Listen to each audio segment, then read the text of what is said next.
जय श्री कृष्णा। राधे राधे। आज आपके बीच श्रीमद् भगवद गीता का 3रा अध्याय सुनाने जा रहे हैं, तो बने रहिए। श्री भगवान कहते हैं, प्रिय जन, स्थान में एक जड़ नामक ब्राह्मण था जो कौशिकर वंश में उत्पन्न हुआ था। उसने अपना जातीय धर्म छोड़कर बनिए की वृत्ति में मन लगाया। उसे पराई स्त्रियों के साथ व्यभिचार करने का व्यसन पड़ गया था। वह सदा हुआ जुआ खेलता, शराब पीता और शिकार खेलकर जीवों की हिंसा किया करता था। इसी प्रकार उसका समय बीतता था।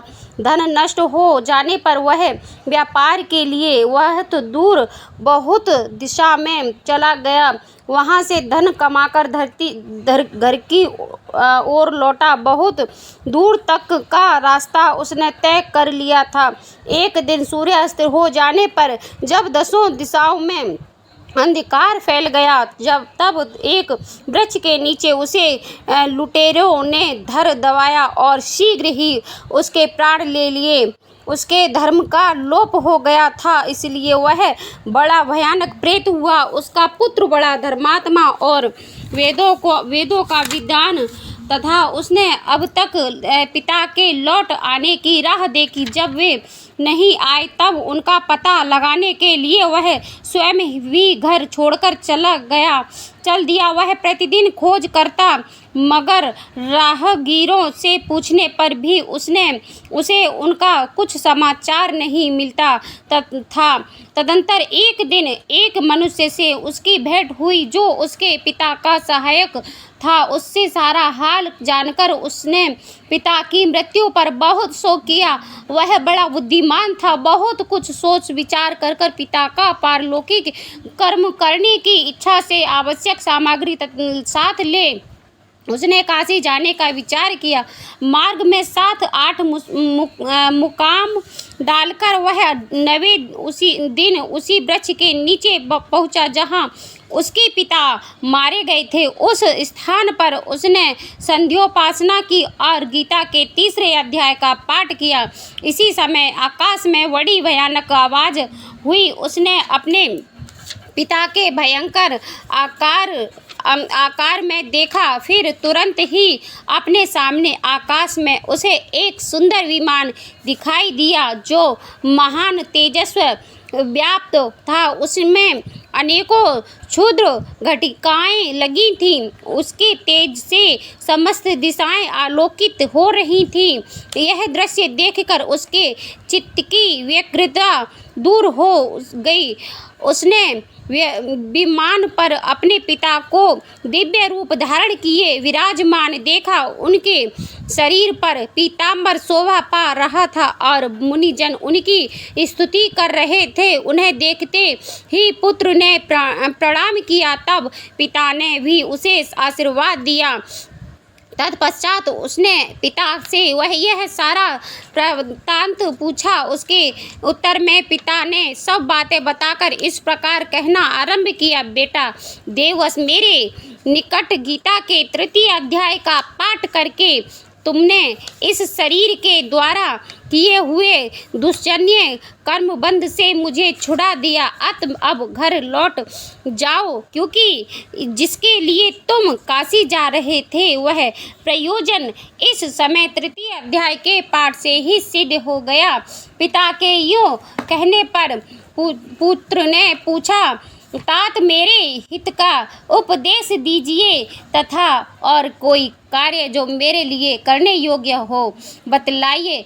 तब पिता ने उससे कहा, अनग, तुम्हें यही कार्य फिर करना है। मैंने जो कर्म किया है वही मेरे भाइयों ने भी किया था। इससे वे घोर नरक में पड़े हैं। उनका भी तुम्हें उद्धार करना चाहिए तथा मेरे कुल के और भी जितने लोग नरक में पड़े हैं उन सबका भी तुम्हारे द्वारा उद्धार हो जाना चाहिए। यही मेरा मनोरथ है। बेटा, जिस साधन के द्वारा तुमने मुझे संकट से छुड़ाया है उसी का अनुष्ठान औरों के लिए भी करना उचित रहेगा। उसका अनुष्ठान करके उससे होने वाला पुण्य उन नारकी जीवों को संकल्प करके दे दो। इससे वह समस्त पूर्वजन मेरी ही तरह यातना से मुक्त हो जाएंगे। स्वकल्प काल में ही श्री विष्णु के परम पद को प्राप्त हो जाएंगे।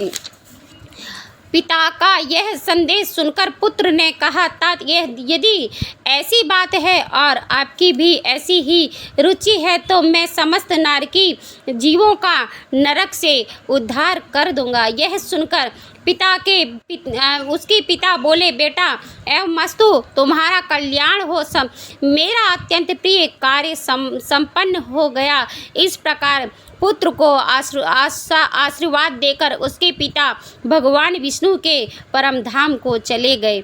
तत्पश्चात वह भी लौटकर जनस्थान में आया और परम सुंदर भगवान श्री कृष्ण के मंदिर में उनके सक्षम बैठकर पिता के आदेश अनुसार गीता के 3रे अध्याय का पाठ करने लगा। उसने नारी की जीवकों का उद्धार करने की इच्छा से गीता पाठ जनित सारा पुण्य संकल्प कर दे दिया। इसी बीच में भगवान विष्णु के दूत यातना भोगने वाले नारकी जीवों को छुड़ाने के लिए यमराज के पास गए। यमराज ने नाना प्रकार के सत्कारों से उनका पूजन किया और कुशल पूछी।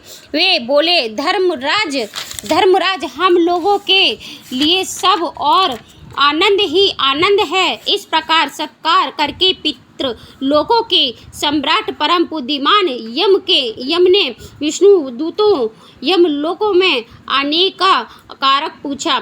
तब विष्णु दूतों ने कहा, यमराज शेषशय्या पर शयन करने वाले भगवान विष्णु हम लोगों को आपके पास कुछ संदेश देने के लिए भेजा है। भगवान हम लोगों को मुख से आपकी कुशल पूछते हैं और यह आज्ञा देते हैं कि आप नरक में पड़े हुए समस्त प्राणियों को छोड़ दें। अमी तेजस्वी भगवान विष्णु का यह संदेश सुनकर यम ने समस्त शीश झुकाकर उसे स्वीकार किया और मन ही मन कुछ सोचा। तत्पश्चात मदोन्मत्त नारकी जीवों को नरक से मुक्त देकर उनके साथ ही वे भगवान विष्णु के वास स्थान को चले गए। यमराज श्रेष्ठ विमान के द्वारा जहाँ क्षीर सागर है वहाँ जा पहुँचे। उसके भीतर कोटि कोटि सूर्यों के समान कांतिमान नील कमल दल के समान श्याम सुंदर लोकनाथ जगत गुरु श्री हरि का उन्होंने दर्शन किया। भगवान का तेज उनकी सैया बने हुए शेष नाग के फनों की मणियों के प्रकाश से दुगुना हो रहा था। वे आनंद युक्त दिखाई दे रहे थे। उनका हृदय प्रसन्नता से परिपूर्ण था। भगवती लक्ष्मी अपनी सरल चितवन से प्रेम पूर्वक उन्हें वार वार निहार रही थी। चारों ओर योगी जन भगवान की सेवा में खड़े थे। उन योगियों की आँखों के तारे ध्यान स्थन होने के कारण निश्चल प्रतीत होते थे। देवराज इंद्र अपने विरोधियों को परास्त करने के उद्देश्य से भगवान की स्तुति कर रहे थे। ब्राह्मण जी के मुख से निकले हुए वेदांत वाक्य मूर्तिवान होकर भगवान के गुणों का गान कर रहे थे। भगवान पूर्णतः संतुष्ट होने के साथ ही समस्त योगियों की ओर से उदासीन प्रतीत होते थे। जीवों में से जिन्होंने योग साधन के द्वार अधिकार पुण्य संचय किया था उन सबको एक ही साथ कृपा दृष्टि निहार रहे थे। भगवान अपने स्वरूप भूत अखिल चराचर जगत को आनंदपूर्ण दृष्टि से आमोदित कर रहे थे। शेषनाग की प्रभा से उद्भासित एवं सर्वत्र व्यापक दिव्य विग्रह धारण किए नील कमल के सदृश श्याम वर्ण वाले श्री हरिहर ऐसे जान पड़ते थे मानो चांदनी से घिरा हुआ आकाश सुशोभित हो रहा हो।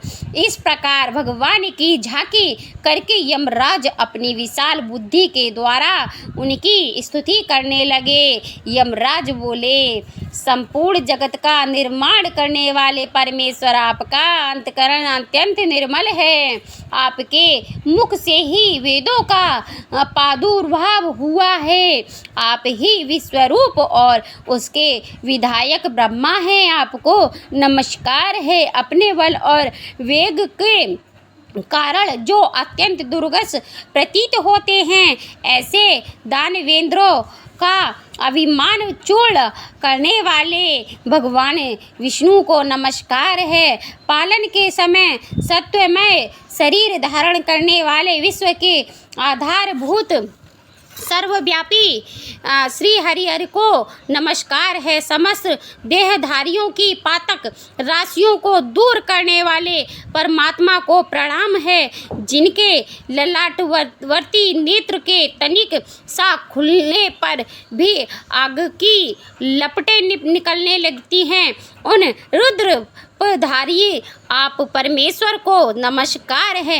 आप संपूर्ण विश्व के गुरु, आत्मा और परमेश्वर हैं। अत समस्त वैष्णव जनों को संकट से मुक्त करने वाले उन पर अनुग्रह करते हैं। आप माया से विस्तार को प्राप्त हुए अखिल उन पर अनुग्रह करते हैं। आप माया से विस्तार को प्राप्त हुए अखिल विश्व में व्याप्त होकर भी कभी माया अथवा उससे उत्पन्न होने वाले गुणों से मोहित नहीं होते। माया तथा माया जनित गुणों के बीच में स्थित होने पर भी आप पर उनमें से किसी का प्रभाव नहीं पड़ता। आपकी महिमा का अंत नहीं है, क्योंकि आप असीम हैं। फिर आप वाणी के विषय में कैसे हो सकते हैं?